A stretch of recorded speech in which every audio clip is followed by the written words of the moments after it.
Começando, pois, pelos vossos louvores, irmãos peixes, bem vos puder eu dizer que entre todas as criaturas viventes e sensitivas, vós fostes as primeiras que Deus criou. A vós criou primeiro que as aves do ar, a vós primeiro que os animais da terra, e a vós primeiro que é o mesmo homem. Ao homem deu Deus a monarquia e o domínio de todos os animais dos 3 elementos, e nas provisões em que o honrou com estes poderes, os primeiros nomeados foram os peixes. Vindo, pois, irmãos, as vossas virtudes, que são as que só podem dar o verdadeiro louvor, a primeira que se me oferece aos olhos hoje é aquela obediência, com que chamados acudistes todos pela honra de vosso Criador e Senhor, e aquela ordem, quietação e atenção com que ouvistes a palavra de Deus da boca de seu servo Antônio. Ó grande louvor verdadeiramente para os peixes, e grande afronta e confusão para os homens.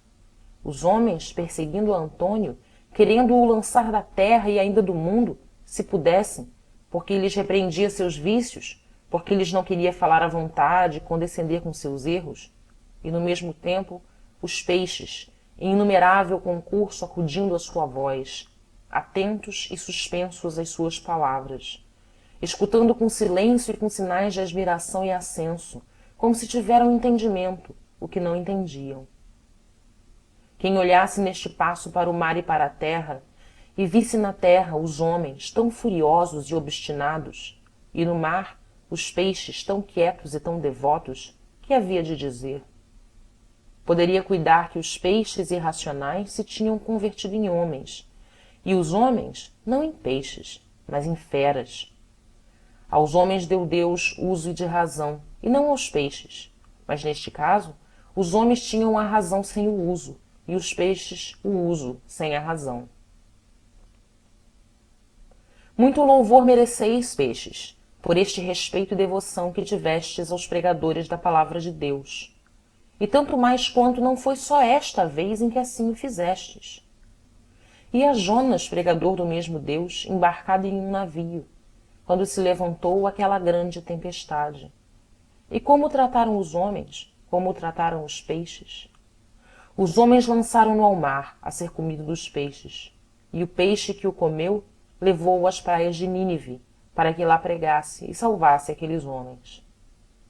É possível que os peixes ajudam a salvação dos homens, e os homens lançam ao mar os ministros da salvação?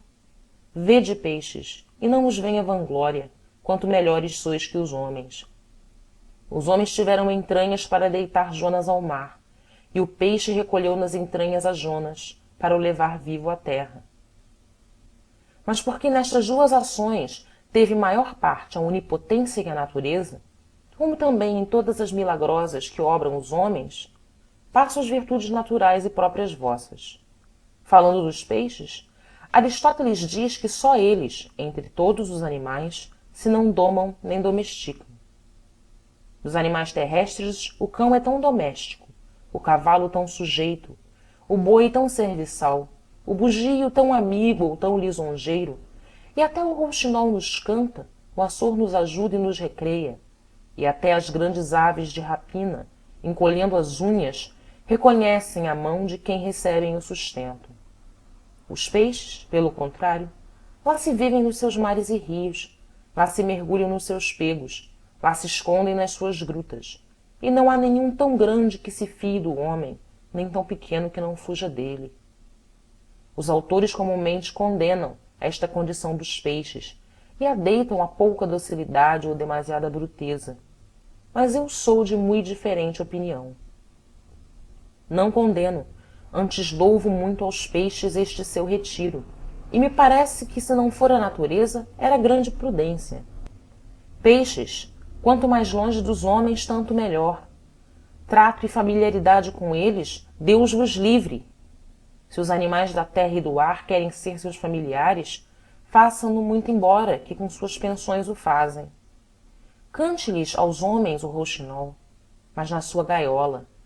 Diga-lhes ditos o papagaio, mas na sua cadeia. Vá com eles à caça o açor, mas nas suas pioses. Faça-lhes bufonarias o bugio, mas no seu cepo. Contente-se o cão de lhes roer um osso, mas levado onde não quer pela trela. Preze-se o boi de lhe chamarem formoso ou fidalgo, mas com o jugo sobre a cerviz, puxando pelo arado e pelo carro. Glorie-se o cavalo de mastigar freios dourados, mas debaixo da vara e da espora. E se os tigres e os leões lhe comem a ração da carne que não caçaram no bosque, sejam presos e encerrados com grades de ferro. Entretanto vós, peixes, longe dos homens e fora dessa cortesania, vivereis só convosco. Sim, mas como peixe na água. De casa e das portas adentro tendes o exemplo de toda esta verdade, o qual vos quero lembrar, porque há filósofos que dizem que não tendes memória.